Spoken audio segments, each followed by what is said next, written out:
사무엘상 7장 1절부터 12절까지 말씀 우리 함께 합독하도록 하겠습니다. 기럇 여아림 사람들이 와서 여호와의 궤를 옮겨 산에 사는 아비나답의 집에 들여놓고 그의 아들 엘리야사를 거룩하게 구별하여 여호와의 궤를 지키게 하였더니 궤가 기욤 여아림에 들어간 날부터 20년 동안 오래 있은지라 이스라엘 온 족속이 여호와를 사모하니라. 사무엘이 이스라엘 온 족속에게 말하여 이르되 만일 너희가 전심으로 여호와께 돌아오려거든 이방신들과 아스다롯을 너희 중에서 제거하고 너희 마음을 여호와께로 향하여 그만 섬기라. 그리하면 너희를 블레셋 사람의 손에서 건져내시리라. 이에 이스라엘 자손이 바알들과 아스다롯을 제거하고 여호와만 섬기니라. 사무엘이 이르되 온 이스라엘은 미스바로 모이라. 내가 너희를 위하여 여호와께 기도하리라 하매 그들이 미스바에 모여 물을 길어 여호와 앞에 붓고 그날 종일 금식하고 거기에서 이르되 우리가 여호와께 범죄하였나이다 하니라. 사무엘이 미스바에서 이스라엘 자손을 다스리니라.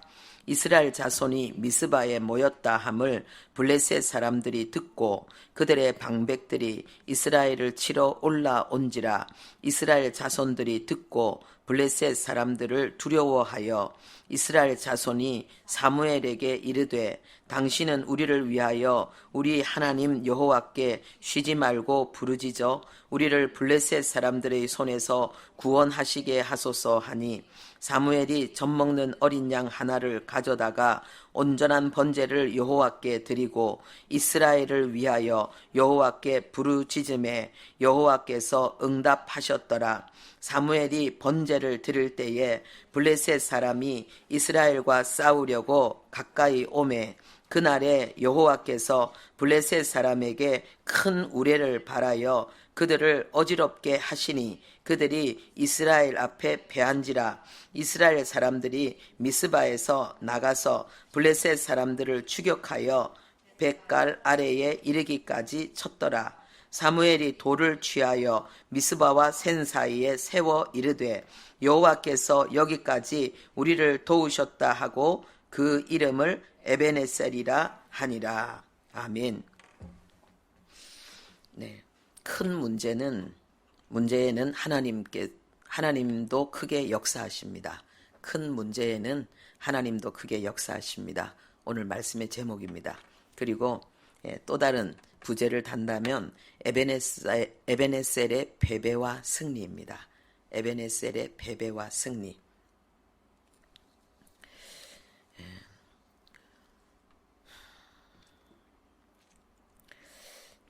에베네셀이란 말이 에벤 이건 돌을 이야기하는 것이고 에셀 이것은 도움을 이야기하는 것입니다. 그래서 에베네셀의 원뜻은 도움의 돌 이런 뜻입니다. 그런데 이 에베네셀의 의미가 뭐냐? 하나님께서 우리를 여기까지 도우셨다는 거예요. 하나님이 우리를 도우셨다는 거예요. 하나님이 도우셔서 우리가 꿈꾸던 승리가 이루어졌다는 것을 말하고 있습니다. 이 승리가 얼마나 확실했느냐 하면은요, 지금까지 지던 싸움이 이기는 싸움으로 바뀌어버린 거예요. 우리가 사는 날 동안에는 영적 전쟁이 항상 있다는 것을 기억해야 됩니다. 그런데 이 싸움이 지는 싸움일 때는 너무 괴로운 거예요. 예수 믿는 것도 괴롭고 하나님을 찬양하는 것도 힘든 거예요. 그런데 우리의 영적 싸움이 이기는 싸움이 되면은 너무 신나는 거예요. 그리고 하나님의 놀라운 살아계신 증거와 역사들이 막 나타나면서 나만 신나는 것이 아니라 나를 보고 많은 사람들이 위로받고 힘을 얻고 도전을 얻는 거예요. 그래서 하나님의 나라가 팍팍팍 커지는 거예요. 그런데 우리가 지는 싸움을 계속 하다 보면은 우리는 위축되게 되고 우리는 기쁨을 잃게 되고 마음속에 온갖 사단이 주는 선물들을 가득 끌어안고 원망하고 불평하고 낙심하고 불안해하고 괴로워하게 돼 있어요. 그러면은 하나님의 나라의 그 영광이, 그 찬란한 빛은 소멸되어지고 하나님의 촛대는 옮겨지게 돼 있죠. 하나님의 나라는 지지 않습니다. 하나님의 나라는 항상 이깁니다. 하나님의 나라는 항상 건재합니다. 그런데 영적 싸움을 이겨내지 못하는 자들을 통해서 그 하나님의 나라는 그 영광을 나타낼 수 없기 때문에 다른 곳으로 그 촛대가 옮겨지지요. 그래서 찬란했던 하나님의 교회, 하나님의 은혜가 찬란하면은 그 모습이 세상 가운데 드러나게 돼 있어요. 막 예배당도 크게 짓고, 왜요? 그건 나쁜 게 아니에요. 그거 당연한 거예요. 사람들이 몰려드니까 우리가 가족들이 많아지면은 집을 늘키는 것처럼 식구가 많아지면은 집이 점점 커지고 또 그 안에 가재도구도 많아지는 것처럼 교인들이 많아지면은 이 교회당이 커질 수밖에 없는 거예요. 그러니까 막 하나님의 교회가 위험차게 세상 가운데 우뚝우뚝 세워지고 그러죠. 그런데 하나님의 교회가 영적 힘을 잃게 되어지면은 영적 전쟁에서 지는 싸움으로, 이기는 싸움에서 전락해버리고 신앙생활이 힘들어지고 온갖 이유와 변명을 들어서 하나님의 말씀을 준행하는 삶을 우리가 버리게 되면은 결국은 겉으로 드러났던 찬란했던 영광들도 사라지게 돼 있습니다. 그리고 어떻게 됩니까? 교회가 무너지게 돼, 교회당이 무너지게 돼 있죠. 이것은 지금까지 계속되는 역사입니다. 그래서 그 찬란했던 교회들이, 그 멋진 그 크고 위험 있던 그 교회당들이 텅텅 비고 다른 용도로 쓰이게 되고 폐허만 남게 되는 그러한 역사들을 우리는 보고 있습니다. 그래서 우리의 신앙생활에 있어서 정말 예수 믿는 건 너무 좋지만, 하나님 앞에 너무 큰 은혜지만은 이 예수 믿는 것이 신나야 돼요. 예수 믿는 것이 정말 즐겁고 짜릿해야 돼요. 그렇게 되려고 하면은 영적 전쟁에서 승리해야 돼요. 여러분, 계속해서 사단의 공격에 얻어 터지고 그것을 방비해내기 위해서 막 몸부림치는 그런 신앙생활을 하지 마시고 여러분들이 새로운 전쟁을 시작하십시오. 여러분의 삶에 있어서 새로운 전쟁을 여러분 스스로 시작하십시오. 그리고 사단의 역사를 여러분들이 향해서 공격하는 자가 되십시오. 오늘 그 역사가 우리에게 있기를 바랍니다. 예. 우리 12절까지 읽었는데요. 12절부터 예, 우리 다시 14절까지 우리 함께 읽도록 하겠습니다. 사무엘이 돌을 취하여 미스바와 센 사이에 세워 이르되 여호와께서 여기까지 우리를 도우셨다 하고 그 이름을 에베네셀이라 하니라.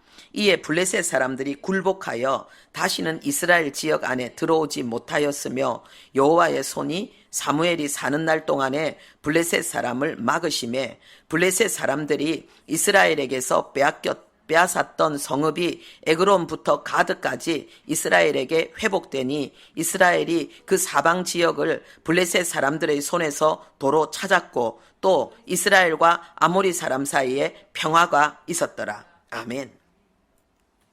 우리가 영적 전쟁을 치열하게 해내고 그리고 반드시 승리를 향해서 돌진하면서 승리자가 되어야 될 이유는 뭐냐 하면은 그 이후의 삶이 다르기 때문에 그래요. 우리에게 때로는 전쟁이 적으로부터 우리에게 왔다 할지라도 우리가 그것을 강하게 이겨낼 때에 그 이후에 그 승리가 계속되는 새 역사가 시작되기 때문에 그렇습니다.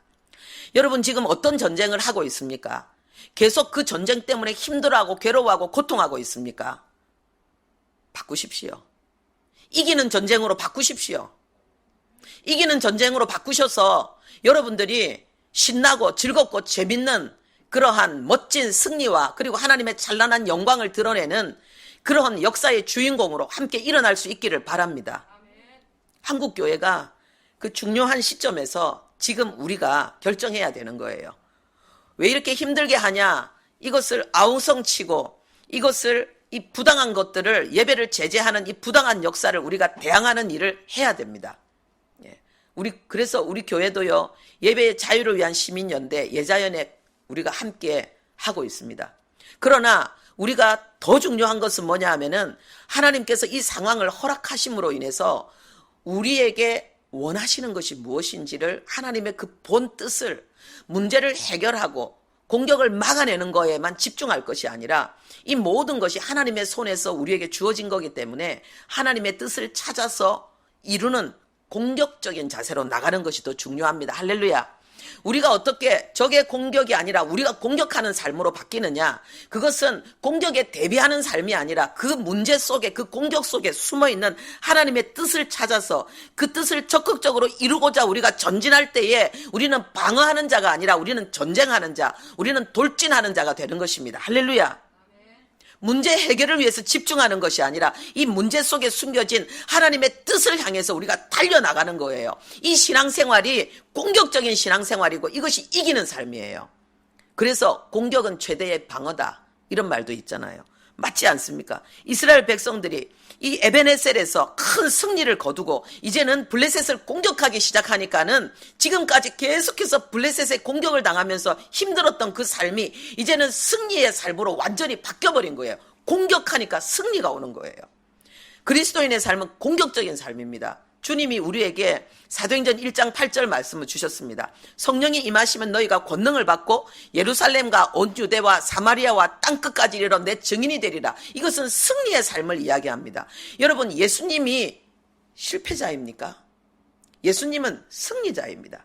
세상의 역사는 예수님의 십자가만 알기 때문에 예수님의 죽음, 예수님의 실패, 한 젊은이가 혁명을 이루려고 했는데, 꿈을 이루려고 했는데 실패했다, 이렇게 말하지만은 하나님께서 우리에게 보여주시는 진정한 하나님의 역사는 부활입니다.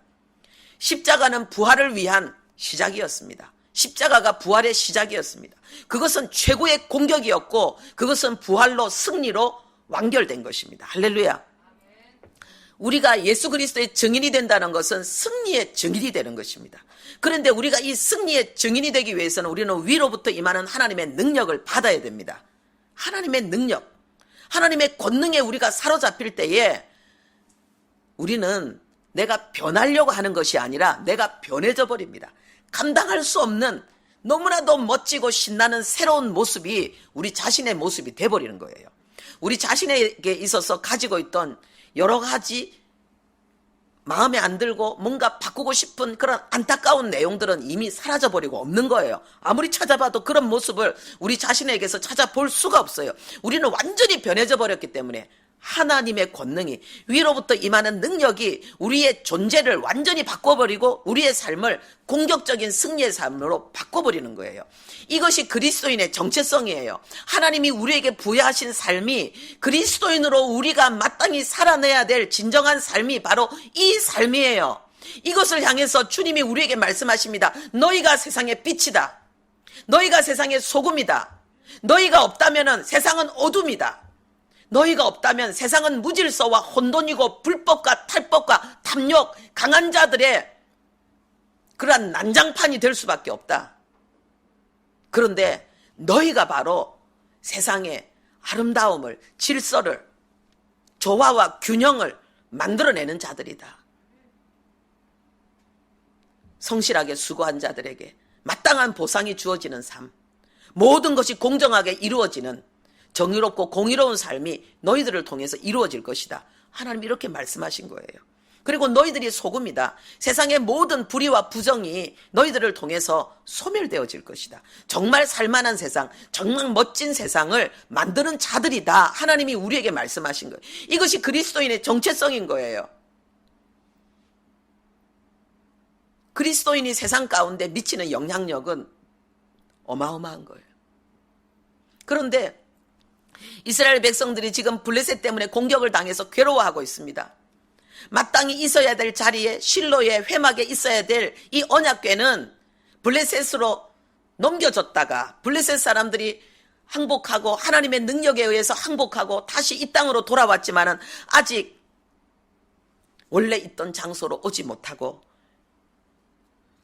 딴 곳에 지금 있는 거예요. 기럇 여아림에 있는 거예요. 그리고 블레셋은 계속해서 자기들을 괴롭히니까 너무너무 힘든 거예요.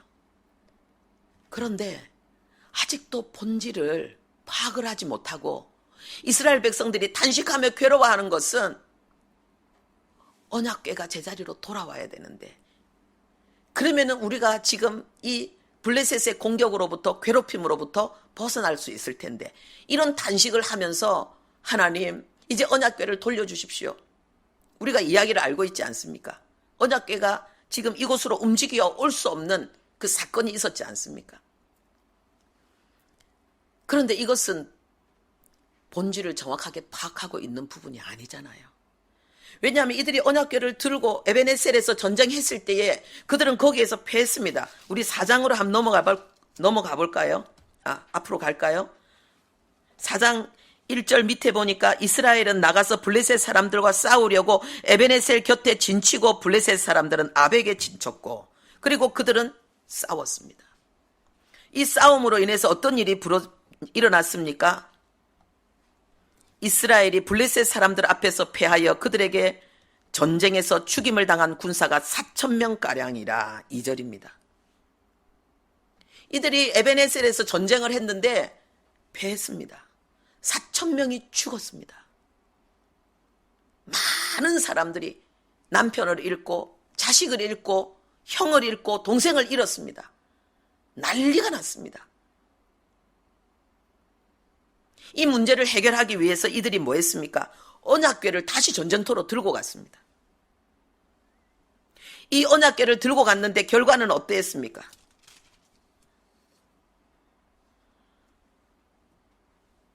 10절에 보니까는요, 블레셋 사람들이 공격을 했고 이스라엘은 패해서 집으로 주랭랑을 쳤습니다. 얼마나 살육이 심했는지 그때도 이스라엘 보병이 3,000명이나 엎드러졌습니다. 여기 3만 명이라고 했는데 3,000명입니다.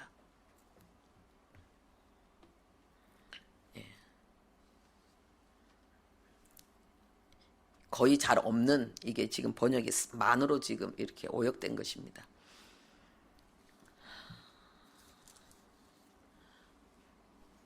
에베네셀에서 4,000명이 죽고 언약궤를 들고 갔는데도 3,000명이 죽었습니다. 그리고 언약궤는 빼앗겼지 않습니까? 하나님은 역사하지 않았어요. 하나님이 주는 메시지를 우리는 지난주에 나누었습니다. 그런데 아직도 이것이 귀로만 들렸지, 이것이 영적으로 깊이 깨달아지지 않았고, 그래서 이들의 마음을 움직이지 않았고 이들의 행동을 만들어내지 못하고 있습니다. 왜냐하면 언약궤가 돌아오긴 했는데 아직 실로로까지 못 돌아온 것에 대해서 이들은 안타까워 있는 것입니다. 하나님이 우리에게 말씀하시면 하나님의 말씀을 제대로 듣지 못하는 우리의 미련이 얼마나 끈질긴지 이 방아로 찍어도 벗겨지지 않는다고 하나님이 단식하십니다. 지금 이스라엘 백성들이 그렇습니다. 한국교회가 회개해야 된다고 얼마나 많은 분들이 외쳤는지 모릅니다. 그런데 정말 우리에게 진정한 회개가 일어났습니까? 이렇게 어려움을 우리가 예배에 대한 많은 막대한 지장을 받으면서 5명 이상 모이면 안 된다. 무슨 북한입니까? 5호 담당제도 아니고. 고발하면은 상금을 주고, 이웃이 이웃을 고발하고. 제가 얼마 전에 식당에 갔는데요, 우리 성도님들하고 밥을 먹는데 막 이 교회 이야기를 하고 여러 가지 이야기를 하는데 눈치가 보이는 거 있죠. 가까이 있고 자주 가는 곳이기 때문에 이분이 혹시 고발할란가? 그 생각이 제 안에 드는 거예요. 그래서 제가 눈을 찔끔했어요. 그냥 말 조심하시라고. 사람이 이렇게 바뀌는 거예요. 어쩌다 우리가 이렇게 됐는가? 그런데 우리는 지금 이런 상황이 우리 앞에 도래할 때에 우리가 회개하며 하나님 앞에 기도해야 된다고 막 부르짖었습니다. 우리가 진정 지금 기도하고 있습니까? 우리가 진정 지금 회개하고 있습니까? 우리가 회개하면은 놀라운 역사가 일어납니다. 우리가 진정으로 회개하고 하나님이 우리의 회개를 받으셨다는 놀라운 증거가 나타납니다. 우리가 읽은 본문에 그 역사가 일어났습니다. 하나님의 본심은 우리의 고난이 아닙니다. 우리의 재난이 아닙니다. 하나님의 본심은 우리가 평안한 것이며 우리가 번영하는 것이며 온 세계 열방 가운데 하나님의 영광이 나타나는 것입니다. 물론 주님의 재림의 시간표 속에 우리가 겪는 고난도 있습니다. 그러나 그 속에서 하나님의 교회는 위축되지 않습니다. 우리는 어떻습니까? 이들이 7장으로 다시 본문으로 돌아가겠습니다. 이스라엘이 온 족속이 여호와를 사모했다 그랬습니다. 교회가 들어간 날부터 20년 동안 이들이 하나님께 사모하면서 뭐 했느냐? 하나님 앞에 크게 울었다. 사모했다는 말은 크게 울었다 이 말입니다. 크게 울면서 하나님 앞에 부르짖으면서 이들이 애통해했습니다. 거기에 대해서 사무엘이 3절에 답을 했습니다. 3절 끝에 뭐라고 말하느냐? 그리하면 너희를 블레셋 사람의 손에서 건져내시리라. 이게 답이거든요. 결국은 뭐냐 하면은 이들이 하나님 블레셋 때문에 죽겠어요. 블레셋 때문에 미치겠어요. 우리의 괴는 지금 제자리에 돌아오지도 못하고 하나님도 우리에게 침묵하시고 그리고 블레셋은 우리를 계속 괴롭히시고 지금 우리가 너무너무 미치겠어요. 죽겠어요. 이렇게 아우성칠 때에 이 사무엘이 뭐라고 말하느냐? 이 모든 문제를 해결하는 것은 우리가 우상을 버리는 것이다. 이방신을 버리고 아스다롯을 버리는 것이다. 그리고 우리의 마음을 진정으로 하나님께로 향하는 것이다. 그리고 오직 하나님만 섬기는 것이다. 그러면 하나님이 블레셋에서부터 우리를 건져주실 것이다. 지금 언약궤가 지금 실로로 돌아오지 못한 이거는 그렇게 큰 문제가 아니다. 진정한 문제는 우리의 마음이 하나님을 떠난 것이다. 우리가 지금 대면 예배, 비대면 예배 때문에 굉장히 우리의 마음이 힘듭니다. 우리는 대면 예배를 드리기를 원합니다. 목욕탕에 가면 다 벌거벗고 마스크도 안 끼고 목욕하고 있는데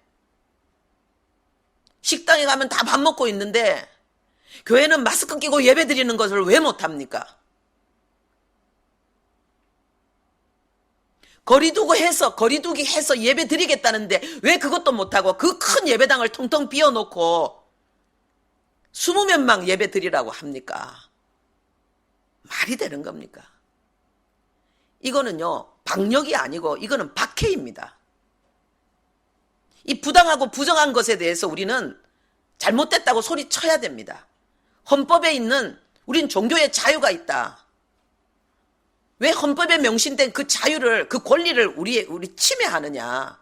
진짜 과학적으로 이게 말이 되는 것이냐? 이게 공정하냐? 라고 우리는 말할 수 있어야 됩니다. 이것이 정의를 행하는 것입니다. 그러나 더 중요한 것은 뭐냐? 하나님께서 왜 이것을 우리에게 허락하셨느냐? 그 하나님의 숨은 뜻을 우리가 찾고 하나님이 우리에게 요구하는 것을 해야 됩니다. 우리가 다른 사람의 부당한 것을, 다른 사람의 부정한 것을, 올바르지 못한 것을, 합리적이지 못하고 과학적이지 못한 것을 우리가 바로잡으라고 요구하면서 하나님이 우리에게 요구하시는 것을 우리는 등한히 하면 안 됩니다. 하나님이 우리에게 요구하시는 것을 바로 하는 것이 먼저입니다.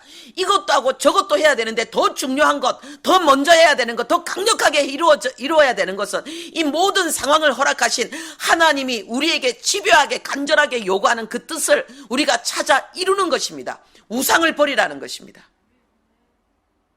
나만 섬기라는 것입니다.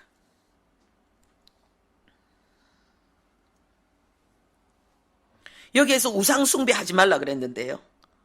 우상숭배를 그만두라 그랬는데 이 우상숭배란 말은 에이돌라트레이아 그래가지고요. 에이돌론 플러스 라트레이아의 합성어입니다. 이 에이돌이 뭡니까? 아이돌을 이야기하는 거예요. 우리가 아이돌 하는데 아이돌은 우상을 이야기하는 거예요. 청소년들이, 아이들이, 청년들이 아이돌 사진 막 붙여놓습니다. 눈만 감으면 생각하고 흠모하고 웃다가 울다가 합니다. 실제로 우상인 거예요. 아니야, 내가 좋아하는 연예인이 아니고 우상이라는 거야. 우리의 마음을 빼앗는 것, 우리에게 기쁨과 즐거움의 기준이 되는 그 무엇은 우상인 거예요.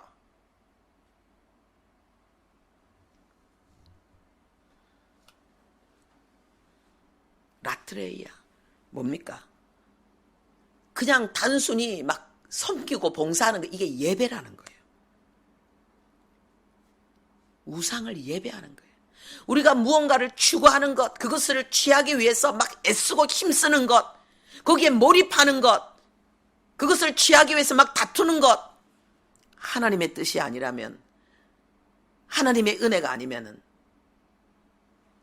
우상입니다. 우상입니다. 우상이 있기 때문에 그러는 거예요. 아이들 방에 가면 크게 사진 붙여놨어요. 휴대폰에도 막 사진이 얼마나 많은지 몰라요. 우상이에요. 보고 싶고 생각하고 싶고 듣고 싶고 우상이에요. 지금 하나님은 뭐라고 말씀하시느냐? 그 우상을 던지고 내가 그 자리에 서야 된다는 거예요. 너희들이 나를 그리워하고 나를 흠모하고 나를 예배하고 나를 찾도록 해야 된다는 거예요.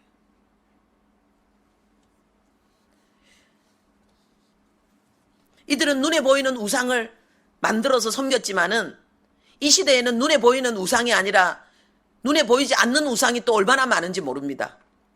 아이들은 정말 눈에 보이는 우상 아이들을 쫓아서 막 환호성을 지르지만은 어른들은 그보다 더 다른 우상들을 많이 가지고 있습니다.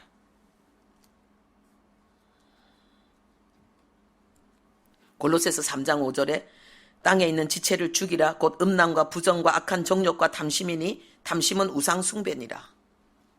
육신의 생각과 육신의 정욕 하나님과 원수된다 그랬습니다. 거기에서 나오는 것들이 음란이고 부정이고 악한 정욕이고 이 열정이 이 정욕이라는 게 이 열정이 있거든요. 열정이 다 나쁜 건 아니에요. 그런데 나쁜 열정이 있다는 거예요. 그게 악한 정욕이죠. 그리고 탐심 그러면서 특별히 탐심은 우상숭배니라. 한 번 더 강조한 거죠. 이게 다 우상인데 그중에 특히 오늘 이 시대의 그리스도인들이 많이 사로잡힌 것이 탐심이기 때문에 이렇게 말하고 있는 것입니다. 여러분 중에 숨은 애인이 있습니까? 버리십시오. 우리가 양심적으로 이성적으로 다른 사람에게 공감을 얻지 못할 어떤 숨겨진 애인이 있습니까? 숨겨진 불륜 상태가 있습니까? 상대가 있습니까? 버리십시오. 그럼 부정은 무엇을 이야기합니까? 부정은 불결을 이야기하는 거예요. 불결, 오염되었다는 것을 이야기합니다. 구약시대에 제사를 드릴 때에 제사장들이 그 제사 드리는 그 제물이 그 짐승이 부정한가 안 한가 굉장히 살폈습니다. 왜냐하면은 부정한 짐승으로는 제사를 드릴 수 없기 때문에. 로마서 12장에 하나님이 우리에게 삶의 예배를 말씀하고 있습니다. 예수님이 요한복음 4장에 사마리아 여인에게 말씀하신 것이 너희들이 신령과 진정으로 예배할 때가 온다. 그것은 장소 여기저기 이게 중요한 것이 아니라 우리가 함께 모여서 드리는 이 예배의 이 예식이 중요하지 않다는 이야기가 아닙니다. 더 본질적인 예배가 우리에게 주어져 있는데 로마서 12장에 너희는 이 세대를 본받지 말고 마음을 새롭게 함으로 변화를 받아 하나님의 선하시고 기뻐하시고 온전하신 뜻이 무엇인지 알아야 된다. 그래서 네 몸으로 하나님 앞에 삶의 예배가 되게 해야 된다. 이것이 무엇입니까? 하나님의 말씀, 하나님의 선하시고 기뻐하시고 온전하신 뜻을 찾고 그것을 우리의 정신 속에 장착시키고 그것을 우리의 행동으로 삶으로 만들어내는 것, 임마누엘의 삶을 철두철미하게 살아내는 것, 이것이 우리의 예배다라고 말씀하고 있습니다. 그런데 이것을 못하게 만드는 것이 우리에게 있는데 그것이 뭐냐? 음란이고 부정이고 탐심이라는 것입니다. 우리가 음란과 부정과 탐심에 사로잡히면은 우리의 삶이 예배가 안 된다는 거예요. 어떤 사람은 나는 숨은 애인 없어. 이렇게 말할 수 있습니다. 그러나 부정함이 있을 수 있습니다. 이 부정하다는 말은 세속적이란 말이에요. 인본주의적이라 이 말입니다. 세상적인 가치관과 판단 기준과 세상적인 목적을 가지고 이 가치관이란 말은 가치를 어디에 더 두느냐를 이야기하는 거예요. 어떤 것을 더 중요하게 여기느냐를 이야기하는 거예요. 세상 사람들이 가치를 두는 것에 우리가 같이 두면 안 된다는 거예요. 그래서 가치관이 다르다는 말은 가치가 다르다는 거예요. 그들이 가치 있게 여기는 것을 우리는 하찮게 여기고 그들이 하찮게 여기는 걸 우리가 가치 있게 여기는 것, 이게 거룩이잖아요. 이게 구별이잖아요. 이것이 뚜렷해야 되는데 이것이 뚜렷하지 않고 막 섞여 있는 것, 우상 숭배하는 거라는 거죠. 그리고 탐심은 뭡니까? 더 가지려고 하는 거. 하나님이 우리에게 족한 만큼 주셨는데 그 족함으로 인해서 즐기고 만족하고 기뻐하고 행복하고 막 이러면 되는데, 그렇잖아요. 하나님이 우리에게 수고하고 그 복을 누리는 것이 하나님이 주신 분복이라 그랬어요. 그 낙을 누리는 것이 하나님의 분복이라 그래요. 그런데 이제는 하나님이 주시는 그 즐거움을 누려야 되는데 더 허리를 졸라매고 막 더 좋은 집에 가야 되고 더 많은 명예를 추구해야 되고 더 큰 성과를 이루기 위해서 막 애를 쓰는 것, 탐심이라는 거예요. 하나님이 우리에게 주신 삶은 오늘이에요. 오늘 나에게 주어진 사람을 진심으로 사랑하고 오늘 나에게 주어진 일에 최선을 다하는 건데, 내일을 생각해서 오늘을 희생하는 것. 우리가 대부분 걱정하는 게 내일 때문에 오늘 걱정하는 거예요. 오늘 감사하고 기뻐하고 즐거워하고 사랑하는 기쁨, 사랑받는 기쁨. 그래서 심령 천국을 누리고 하나님을 예배하는 진정한 삶을 풍성하게 이루어내면 되는데, 하나님이 우리에게 주신 계명이 하나밖에 없잖아요. 서로 사랑하라. 이것이 하나님을 사랑하는 것이다. 이렇게 말씀하셨잖아요. 근데 내일에 대한 염려와 근심, 걱정 때문에 오늘 사랑을 전부 제껴버리는 거예요. 가장 중요한 계명을 제껴버리는 거예요. 내일을 생각해서 오늘을 염려하고 근심하고 다투고 괴로워하고 싸우고, 이게 뭐예요? 우상숭배하고 있다는 거예요. 우리가 이기는 싸움을 싸워야 되는데 성령 충만으로 하나님의 영광을 나타내고 우리가 정말 많은 것을 성취하면서 이루어내고 우리가 영혼에 꿈꾸는 것들을 막 하나님 앞에 그 결실을 맺는 자들이 그 결과를 이루어내는 그 삶을 살아내야 되는데, 그렇게 하지 못하는 이유는 우상숭배하고 있기 때문이라는 거예요. 내일을 근심하고 걱정해서 오늘 하나님 앞에서 우리가 해야 될 진정한 예배를 우리가 드리지 못하고 있기 때문에 그렇다는 거예요. 하나님이 우리에게 주신 복음은 완전하고 하나님이 우리에게 주신 은혜는 풍성합니다. 오늘 하루를 감사와 기쁨으로 살아내고 하나님을 예배하는 그 진정한 사랑, 믿음, 소망, 사랑을 이루는 데 있어서 하나님은 넘치는 은혜를 주셨습니다. 여러분, 부정을 떠나십시오. 부정함을 버리십시오. 순결한 사람이 되십시오. 가장 순결했던 자가 있습니다. 시편 131편 함께 보겠습니다.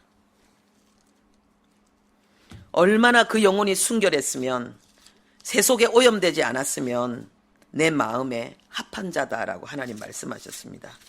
다윗이죠. 시편 131편 1절 2절 우리 합독하겠습니다. 여호와여, 내 마음이 교만하지 아니하고 내 눈이 오만하지 아니하오며 내가 큰 일과 감당하지 못할 놀라운 일을 하려고 힘쓰지 아니하나이다. 실로 내가 내 영혼으로 고요하고 평온하게 하기를 젖된 아이가 그의 어머니 품에 있음 같게 하였나이다. 내 영혼이 젖된 아이와 같도다. 아멘. 우리의 영혼이 세속적인 것에 오염되지 않는 상태, 그 순결한 상태가 어떤 상태냐? 젖된 아이와 같은 상태라는 거예요. 이 젖된 아이는 3살 정도 되는, 정신 연령이 우리가 일반적으로 볼 때 3살. 왜냐하면은 이 고대 유대인들은 3살 정도에 젖을 뗐거든요. 이 3살짜리 아이에게 무슨 세상적인 지식이 있겠습니까? 이 3살짜리 아이가 다이아몬드를 갖다 댄들 거기에 매료되겠습니까? 무슨 상을, 무슨 큰 졸업장을, 학위를 갖다 댄들 세상 사람들이 막 환호하는 그 모습을 이 아이에게 보여준들 이 아이의 마음을 움직일 수 있겠습니까? 이 3살짜리 이 젖된 아이가 오직 원하는 것은 엄마예요. 엄마의 품, 엄마의 냄새, 엄마를 만지고 엄마의 목소리를 듣고 엄마의 미소를 원하는 거예요. 그리고 엄마의 정말 그 품, 그 따뜻한 품 안에서 엄마의 숨결을 느끼면서 만족하고 행복해하는 거예요. 이 아이를 떼서 이제 세상 가운데 막 뭔가 유치원도 가야 되고 얼마나 힘들지 몰라요. 막 어린이집 데리고 가려고 그러면 안 떨어지려고 난리를 쳐요. 다윗의 마음이 그랬다는 거예요. 하나님이 우리에게 요구하시는 것은 뭐냐? 네 마음을 지배하고 움직이는 우상을 버리고 내가 그 자리에 너의 사랑이 되고 너의 기쁨이 되고 내가 너의 흠모가 되기를 원한다는 거예요. 하나님이 우리의 연인이 되기를 원하시는 거예요. 여러분, 신앙생활은 하나님하고 연애하는 거예요. 하나님의 연인이 되는 거예요. 하나님을 사랑하고 하나님을 즐거워하고 하나님을 흠모하는 거예요. 그러니까 어느 정도냐, 다른 것은 그냥 다 먼 이야기가 돼버리는 거예요. 다 먼 이야기. 하나님께 매료된 이 다윗의 마음, 그 마음은 어린아이 같은 마음이었어요.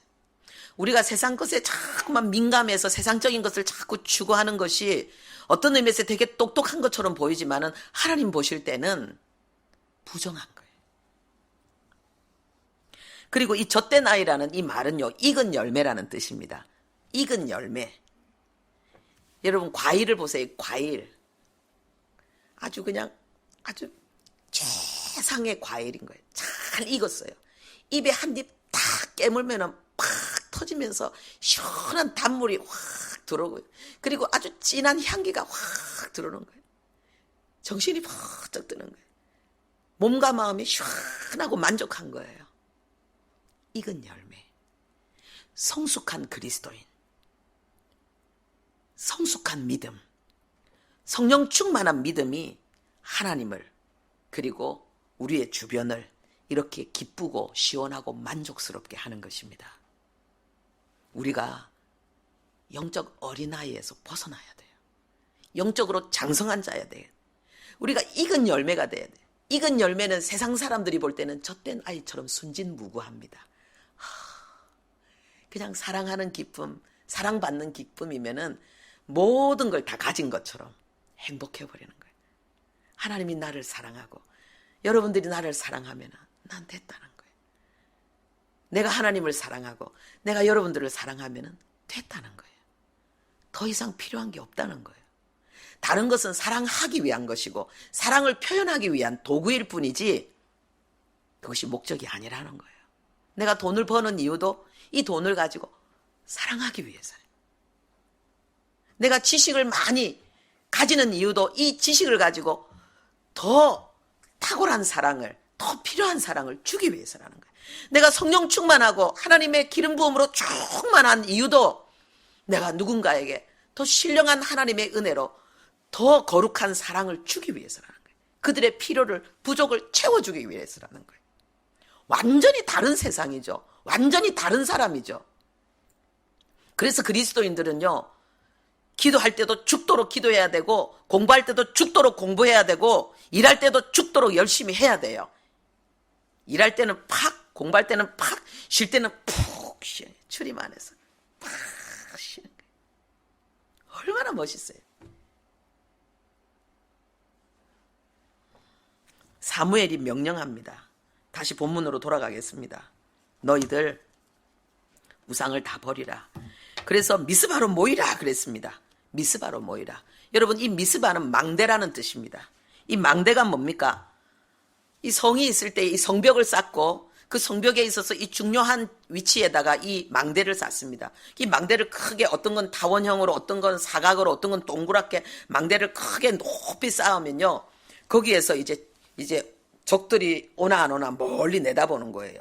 그리고 적이 오면은 그걸 공격하기 위해서 그 무기를 그 망대 위에 놓는 거예요. 네. 망대가 크면은 막 수백 명씩, 1000명씩 사람들이 올라가기도 하기 때문에 이 망대가 얼마나 큰지 모릅니다. 그런데 이 미스바, 이 망대로 오라 그러는 거예요. 그런데 이 망대는요, 하나님의 힘을 상징하고 하나님의 백성을 보호하시고 돌보시는 하나님의 그 모습인 거예요. 위험에 찬 그 모습을 상징하고 있습니다. 수백 명이 올라가려면 그 망대가 얼마나 크겠습니까? 위로 쫙 올라가 있는 거예요. 하나님의 백성을 보호하시고 돌보시는 하나님의 위용에 찬 모습을 나타내고 하나님의 힘을 나타냅니다. 그런데 이 망대를 또요, 여인의 아름다운 목에 비유하기도 했습니다. 목에. 그래서 이 솔로몬은요, 자기가 사랑하는 그 여인을, 그 아름다움을 노래할 때에 아가서에 보면은 이 자기가 사랑하는 여인의 목이 다윗의 망대와 같다. 다윗의 용사들의 그런 모든 방패가 달린 망대와 같다라고 노래하고 있습니다. 이 무슨 말을 하고 있습니까? 미스바로 모여서 뭐 하라고요? 기도하자는 거예요. 미스바는 온 백성들이 함께 모여서 회개하며 하나님의 은혜를 구한 기도의 대명사입니다. 이 지명은 미스바 하면은 회개하며 기도하는 장소. 이곳이 뭐라고요? 하나님의 망대가 여기에 세워지는 거예요. 우리가 하나님 앞에 회개하면서 함께 연합해서 기도할 때에 거기에서 하나님의 도우심이 나온다는 거예요. 함께 연합해서 기도하는 그 성도, 그 신부가 진정 아름다운 신부라는 거예요. 목이 예쁜 여자들이 있어요. 목이 쭉 뻗어가지고 육신적인 근데 영적으로 정말 아름다운 신부의 모습 우리 모두 다 갖출 수 있기를 바랍니다. 우리가 함께 회개하면서 기도할 때 너무나 아름다운 신부, 위엄에 찬 신부, 그 모습을 우리가 가지게 된다는 것을 말씀하시는 것입니다. 백성들이 순종해서 모였습니다. 여러분, 우리는 지금 회개하자고 함께 기도하자고 하는데 우리 지금 회개하고 있고 함께 모여 기도하고 있습니까? 우리는 진짜 다음 주까지만 이렇게 힘들게 예배드리자고 했는데 우린 다음 주 풀리기를 원하는데 우리 정말 기도하고 있습니까?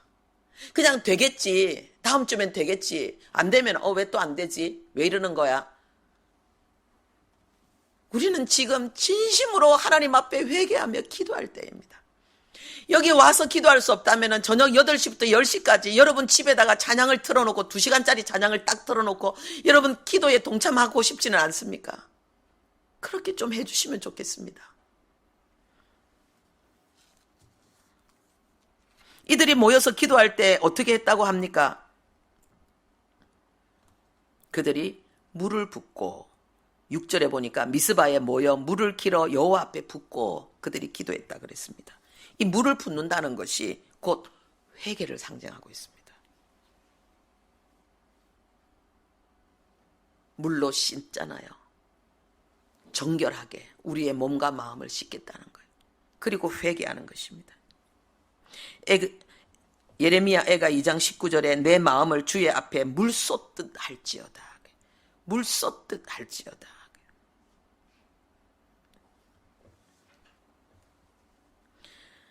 우리가 하나님 앞에 내가 지은 죄를 회개하면서 하나님의 은혜를 구하는 것, 물을 쏟고 기도하는 것. 이 순간에 특별한 일이 일어났습니다. 이 블레셋 사람들이 들은 거예요.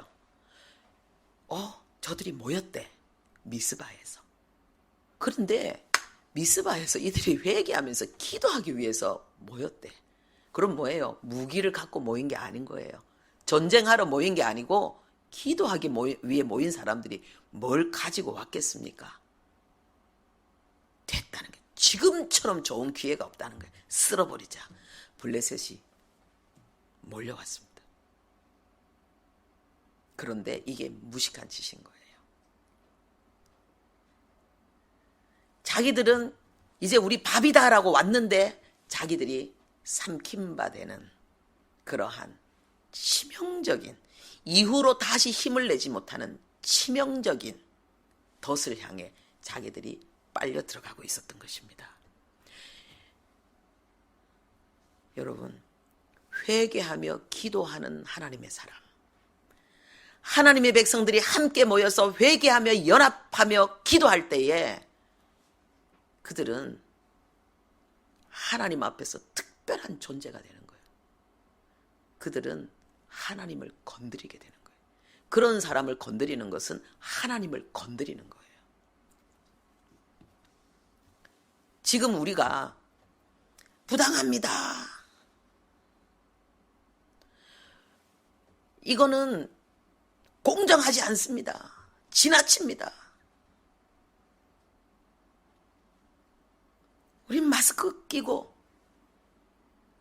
거리를 띄우고 정말 밥도 안 먹고 조심스럽게 와서 예배만 드리고 가겠다는데 왜 그것도 못하게 합니까? 우리가 이 말도 해야 되지만 더 중요한 것은 뭐냐? 우리는 진심으로 회개하고 하나님 앞에 기도해야 된다. 우리가 요한계시록을 알고 있습니다. 요한계시록을 통해서 하나님이 우리에게 알리는 내용이 뭡니까? 하나님이 사도 요한을 통해서 하늘의 중요한 것들을 보여주시면서 교회를 향해서 위로하시는 거예요. 격려하시는 거예요. 그 내용이 뭡니까? 이 땅에 막 예수 믿는 사람들을 핍박하고 괴롭히고 잡아 죽이고 이런 참 어려운 일들이 생기는데 그것이 그들의 의도와 그들이 우리를 괴롭히는 그 열정이 아니고 그 이전에 하나님의 나라에서 그것이 허락된 일이라는 거예요. 이 땅의 모든 일은 하늘의 결정에 의해서 이루어진다는 것을 요한계시록이 우리에게 알리고 있습니다. 나팔을 불면 역사가 일어나요. 대접을 쏟으면 역사가 일어나. 그러면서 하는 말씀이 뭐냐? 그러나 어떤 일이 일어나도 궁극적으로는 하나님의 교회가 승리한다. 혹시 목숨을 잃으면은 하늘에서 순교자의 반열에 그 영광에 서게 된다. 하나님이 이걸 우리에게 알려주고 있는 거잖아요. 그래서 우리가 오늘 이 말씀을 통해서 사무엘이 백성들에게 호소했을 때에 그동안 듣지 않았는데 이들이 듣고 나오니까 하나님의 역사가 일어났다는 거예요. 우리가 하나님 앞에 전심을 다해서 회개하고 간절히 기도하면은 하나님의 역사는 즉각적입니다. 할렐루야. 우리가 수요일 날 나눈 말씀처럼요. 낭망하지 말고 기도해야 될 것을 하나님이 비유로 말씀하셨습니다. 그것은 너희들이 간절히 애절히 기도하면 응답한다 그 얘기가 아니에요. 너희들이 진심으로 당당하게 하나님의 말씀에 근거해서 꺼리낌 없이 하나님 앞에 나와서 우리가 언제 꺼리낌 없어집니까? 회개하면. 우리가 마음의 우상이 사라지고 하나님이 내 영혼의 주인이 되면 우리는 하나님 앞에 아버지 이래 되게 돼 있어요. 누가 뭐라 안 해도 그렇게 되게 돼 있어요. 자동적으로 그렇게 되게 돼 있어요. 우리가 하나님 앞에 당당히 나와서 우리가 하나님 앞에 기도하면 하나님은 즉각 응답하시겠다는 내용이 바로 그 내용이에요. 불의한 재판관도 그는 억지로 했지만은 나는 아버지이기 때문에 아들도 아끼지 않고 내어주신 내가 뭘 더 아끼겠느냐. 즉시 응답하겠다. 속히 응답하겠다. 하나님이 말씀하신 것입니다. 할렐루야. 내가 하나님 앞에 성령의 은혜로 내가 진심으로 회개하고 기도하는 바로 그 자리에 나의 진정한 회개를 받으신 하나님의 증거는 그 즉시 나타나게 돼 있습니다. 블레셋이 쳐들어왔는데 어떤 일이 일어났습니까? 너무 좋은 내용이니까 우리 함께 보겠습니다. 이스라엘 백성들이 막 하나님 앞에 기도해 달라고 블레셋이 쳐들어오자 하나님 앞에 부르짖어서 막 소리칠 때에 사무엘이 뭐합니까? 9절에 젖먹는 어린 양 하나를 가져다가 온전한 번제를 여호와께 드리고 이것은 예수 그리스도의 완전한 십자가의 대속의 은총을 상징하고 있잖아요. 그리고 하나님 앞에 부르짖어 기도할 때에 하나님이 뭐 하셨다고요? 즉시 응답하셨습니다. 10절 우리 함께 읽겠습니다. 사무엘이 번제를 드릴 때에 블레셋 사람이 이스라엘과 싸우려고 가까이 오매 그날에 여호와께서 블레셋 사람에게 큰 우레를 발하여 그들을 어지럽게 하시니 그들이 이스라엘 앞에 패한지라. 할렐루야. 여호와께서 블레셋 사람한테만 큰 우레가 들려서 혼비백산하게 정신을 못 차리게 만드는 거예요. 하늘로부터 천사들이 하나님의 소리를 들려주는데 이스라엘 백성한테는 아무 소리가 안 들려. 오히려 하나님의 거룩한 임재로 말미암아 한없는 평강이 승리에 대한 확신과 담대함이 넘쳐서 너무너무 잘 싸우게 만들고 블레셋 사람들한테만 소리가 들리는 거예요. 놀라운 일이지. 하나님이 역사하는 곳에는 항상 천사들이 하나님의 뜻을 이루고 하나님의 역사를 합니다. 천사들이 블레셋 군대들을 귀를 갖다 그냥 활짝 열고 거기다가 그냥 하나님의 우레가 막 터지가 하니까 얘네들이 미쳐버리는 거예요. 완전히 져버렸습니다. 그래서 우리 아까 읽은 것처럼요. 블레셋의 기계가 여기에서 완전히 꺾여버린 거예요. 그리고 이스라엘 백성들이 하나님을 향한 그 열정과 함께 승리에 대한 확신과 담력이 넘치게 되는 거예요. 그리고 하나님이 계속해서 13절에 그랬습니다. 여호와의 손이 사무엘이 사는 날 동안에 블레셋 사람을 막으심에 하나님이 계속 역사하신 거예요. 가는 곳마다 역사하신 거예요. 그래서 블레셋 때문에 괴로워서 울부짖었던 20년 동안 울부짖었던 이 이스라엘 백성들은 승리의 환호성을 지르면서 새로운 역사를 만들어낸 거예요. 할렐루야. 최고의 힘이 어디에 있는지 오늘 이 말씀을 우리가 교훈 삼아서 우리 자신을 뒤돌아볼 때에 우리는 우상을 제할 뿐만 아니라 우리가 하나님 앞에 이들이 뭐 했습니까? 하나님 앞에 회개하며 기도할 뿐만 아니라 제사 드렸어요. 하나님의 말씀을 주목했다는 거예요.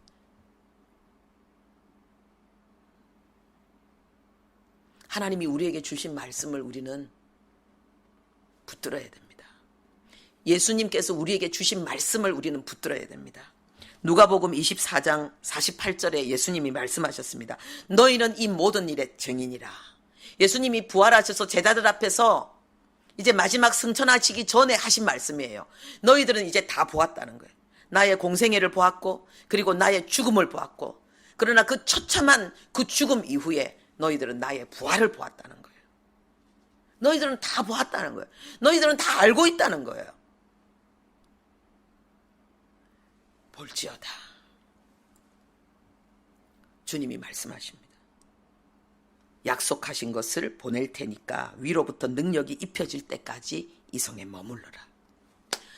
우리가 너무너무 중요한 것을 반드시 끼쳐야 되는데 여러분들이 지금 옷을 입고 있는데 전부 속옷 입고 겉옷 입었지. 그리고 두꺼운 외투 입었지. 순서를 지금 지키지 않은 사람 아무도 없을 줄 압니다. 하나님의 나라에도 순서가 있는 거예요. 하나님의 역사에도 순서가 있는 거예요. 내가 예수가 그리스도라는 사실을 깨달았다면 주님의 십자가가 나를 위한 죽음이었고 주님의 부활이 나를 위한 승리였다는 사실을 깨달았다면 그 다음에 볼지어다. 그 다음에 위로부터 임하는 능력이 너에게 입혀지고 너희들은 이제 그 능력을 받아서 예루살렘과 유대와 사마리아와 땅끝까지 나의 증인, 나의 승리를 증거하라. 이 말씀이에요. 이게 무엇입니까?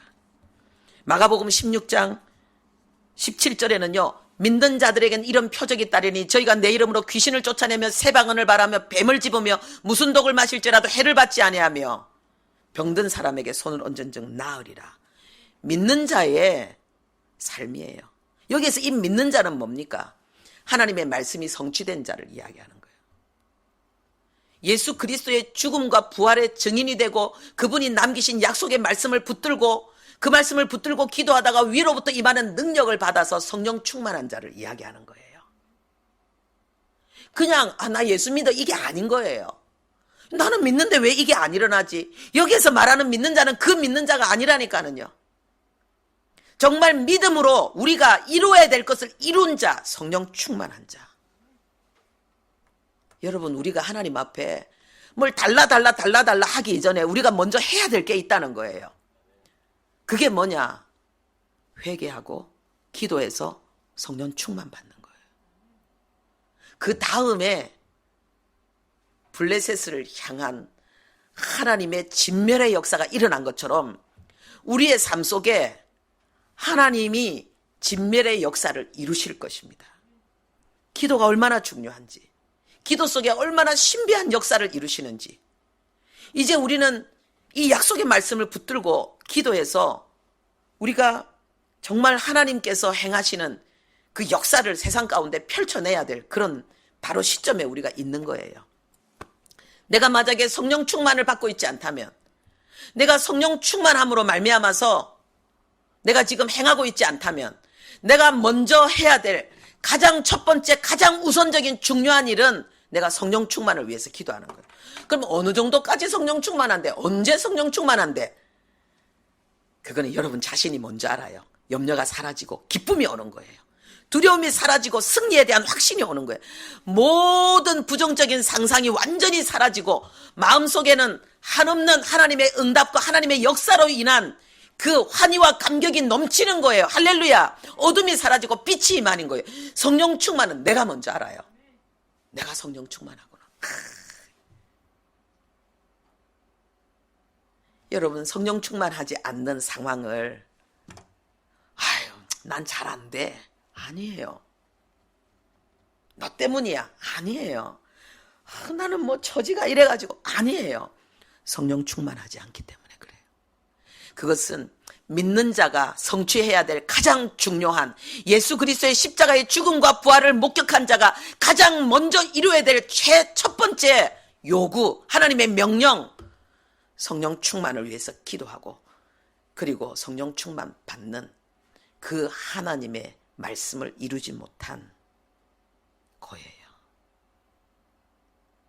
이게 첫 번째예요.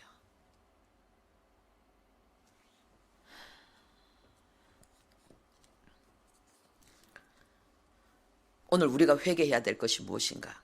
나는 숨은 애인이 없어요. 나는 거짓말 안 했어요. 나는 뭐 탐심도 없어요. 이대로 감사해요. 성령 충만하십니까? 믿는 자의 표적이 나타나고 있습니까? 항상 기뻐하고 있습니까? 쉬지 않고 기도하고 있습니까? 범사에 감사하고 있습니까? 회개하십시오. 기도하십시오. 언제까지? 죽을 때까지. 죽도록 기도하라고 했어요. 이것 말고 다른 것은 대강 미루세요. 그냥 할 수 있는 만큼만 하고 이걸 첫 번째로 삼으십시오. 여러분에게 주어진 일들이 있을 것입니다. 하나님의 도우심을 구하면서 여러분의 현재 자리에서 최선을 다하면서 성령 충만을 구하십시오.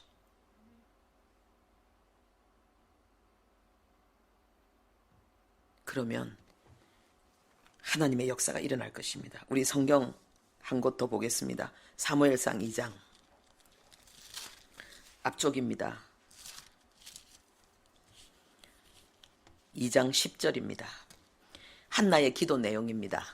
한나의 기도가 오늘 지금 사무엘이 가장 위기를 당했을 때에 일어난 이 하나님의 역사를 한나가 기도 속에서 예언했습니다.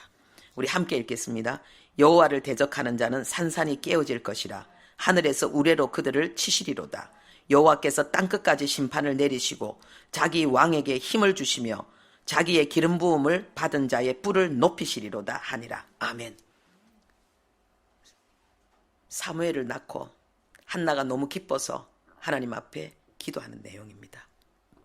그런데 사무엘의 삶 속에 가장 중요한 위기의 순간에 있을 하나님의 역사를, 하나님의 은총을 지금 한나가 선포하고 있는 것입니다. 이때 왕은 사무엘이거든요. 여호와를 대적하는 자는 산산이 깨어질 것이다. 하늘에서 우레로 그들을 치시리로다. 할렐루야. 이 예언이 정확하게 성취되었습니다. 여러분이 성령의 감동으로 기도할 때에 그 기도는 단순한 기도가 아니에요. 그 기도가 바로 삶이고 그 기도가 바로 미래고 그 기도가 바로 내일 하나님의 구원과 내일 하나님의 승리의 역사입니다. 특별히 여러분들 자녀들을 위해서 기도하실 때에 여러분이 성령의 감동에서 기도했던 내용들을 다시 폐기시키지 말기를 바랍니다. 그건 뭐와 같습니까? 베드로가 믿음으로 무리를 걸었습니다. 그런데 갑자기 큰 풍랑이니까 그 믿음을 잃어버리고 뭐 했습니까? 물에 빠졌습니다. 우리 안에 이런 일들이 너무나 많이 일어나고 있습니다. 우리가 성령 충만해서 막 무리를 걸으면서 하나님의 놀라운 신비의 역사를 막 외치고 노래하고 막 하나님 앞에 감격해놓고 눈에 보이는 어떤 큰 풍랑, 그 풍랑을 보면서 그 믿음을 잃어버리는 거예요. 감사도 찬송도 다 잃어버리고 다시 물속에 빠져서 원방하고 불평하고 괴로워하고 그 기도를 잃어버리는 거예요. 그래서 어떤 분이 이야기하잖아요. 천국에 가니까 수치인 불명해가지고 돌아온 소포가 너무 많더라는 거예요. 기도를 했는데 기도를 끝까지 다 하지 않은 거예요. 기도하다가 중간에 포기해버린 거예요. 그래서 하나님이 응답하셨는데 가니까 없어. 비유를 이야기하고 있는 거예요. 그런데 오늘날 실제로 우리가 성령 충만할 때는 하나님의 은혜의 사람 앞에서 막 외쳐놓고 그리고는 다시 사단의 공격에 휘둘려서 그걸 잃어버린 우리의 모습을 지금 나타내고 있는 것입니다. 우리 함께 기도하겠습니다. 에베네셀, 한 번은 언약궤가 빼앗기고 하나님의 백성들이 4,000명씩 3,000명씩 죽임을 당한 비참한 장소였습니다.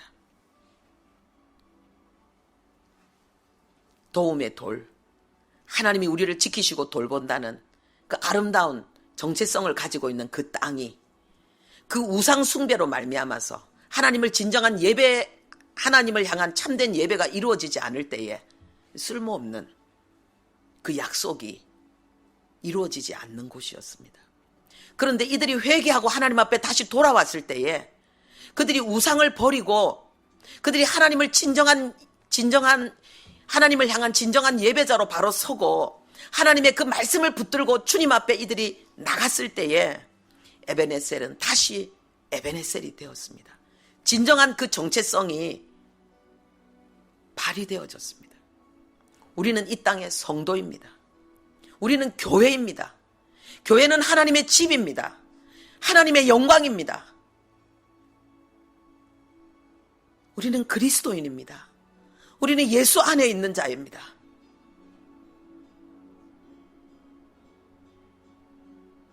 세상이 우리를 이길 수가 없습니다.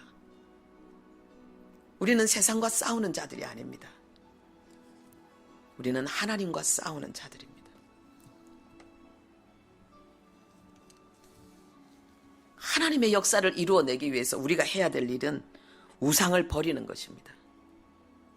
그리고 하나님의 약속의 말씀이 우리 안에 성취되어지는 것입니다. 이 시간 우리 함께 기도할 때에 하나님,